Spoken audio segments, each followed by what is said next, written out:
Chapter 6.5. Well, the last one was hardly long enough to qualify. So much happened in the week after the Russian sessions, named after the recording session, not my extramarital activities, that I'm having trouble remembering in what order it all happened. This amnesia can absolutely not be blamed on the weird stuff that happened in Cannes a couple of nights ago.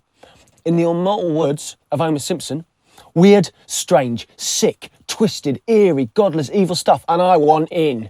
Nor on the bottle of Wine Society Sparkling Semillon that the Vicar gave me as a present for finishing the first 6 chapters. The greatest breakthrough in labour relations since the Cat and Nine Tails. It was simply down to the fact that we spent the week running around faster than a ferret in Richard Gere's underpants, and my forgettery is easily confuddled.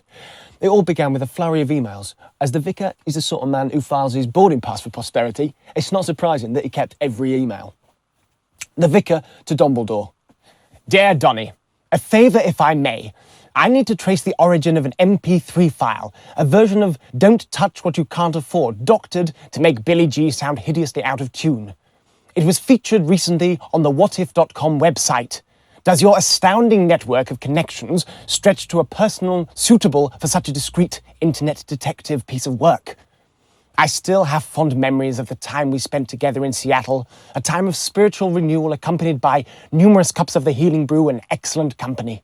Best, V. From Donny Greenhair, the barber of Seattle, party guest extraordinaire and friend to the stars, to the Vicar, copied to Steve LaBalle. Sir, I can indeed recommend someone for the task you require. Steve LaBalle, please meet the Vicar. Steve is a program manager at Microsoft, but there is no reason to hold that against him. He is a genius in computing and a music lover to boot. He also sports one of the best haircuts in Seattle. Happy hunting, Donnie. Steve LaBalle to the Vicar. Reverend Sir, suggest you send the following attachment to webmaster@whatif.com. Steve. The Vicar to Steve. Dear Steve, attachment would not open on my Mac. Please resend as a text file. Best, V. LaBalle to the Vicar. Reverend Sir, apologies for Microsoft's centric view of the world. Worldwide domination obviously not quite complete. Have resent Mac-friendly version. Best, Steve. Steve LaBalle's attachment sent to What If. Dear Sirs, it has come to my notice that you are currently featuring copyright material on your website. It may also make you liable for a defamation of character claim. My client has agreed not to proceed with any claims against you in return for complete disclosure of the sources of recording. Your immediate cooperation is expected. For and on behalf of Billy G. They reply. Dear Sir, with regard to your claim regarding defamation of character, whatif.com rejects any assertion that any of the stories it carries are in any way libelous. They are merely suppositions. What if man never went to the moon? What if Diane was murdered by Prince Charles? What if George Bush is a weapon of mass destruction? What if Elvis Presley is still alive and living in the house next door? Furthermore, we strongly reject your assertion that our website features any copyright material. We merely linked the article in question to an audio clip hosted by myspace.com. I suggest you pursue it with them. Yours faithfully, Legal Department. Steve LaBalle to the Vicar. Dear Vicar, as suggested, I'm tracing origin of the file via contact@myspace.com. It was uploaded by a user called whistleblower@rnb.co.uk. Steve. The Vicar to Steve LaBalle. Dear Steve, excitement, excitement.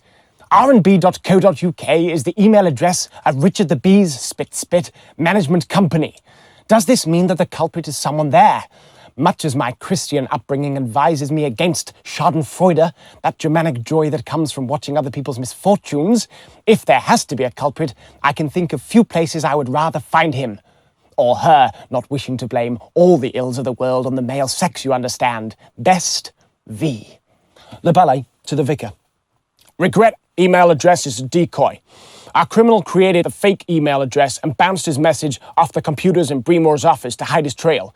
There is absolutely no security on their computers. It would be easy to do. I've just gone in myself and left a message on every screen reading, "Suggest you get some security," in large letters. That should give them quite a shock. The culprit has nothing to do with Bremore. Steve.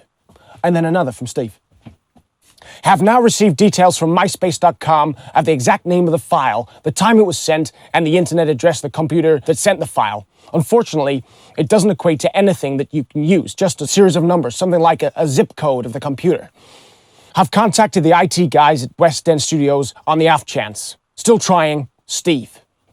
And then, bingo, home run, grand slam. Dear Vicar, we now know the exact computer that sent the file. It came from the following folder: westend/studio2/mydocuments/music. The file was transferred at 5:30 a.m. GMT, April 5th. Steve. P.S. If it's not too presumptuous, I have attached a copy of a business plan I am considering for an internet startup. Your thoughts would be invaluable. The Vicar to Steve. Congratulations! My thoughts on your startup would, on the contrary, be quite valueless. I have forwarded your email to Punk, who is more up to speed on such things. Good luck, and many thanks, the Vicar. So, there you go. Today's news. We now know exactly where and when the culprit uploaded the doctored version of Billy G's track. West End Studio 2, 5:30 a.m, April 5th. Now all we need to know is, who was there? That boy's not cool. He's got ears the size of a deer. Broken nose and a twisted face. With a voice that...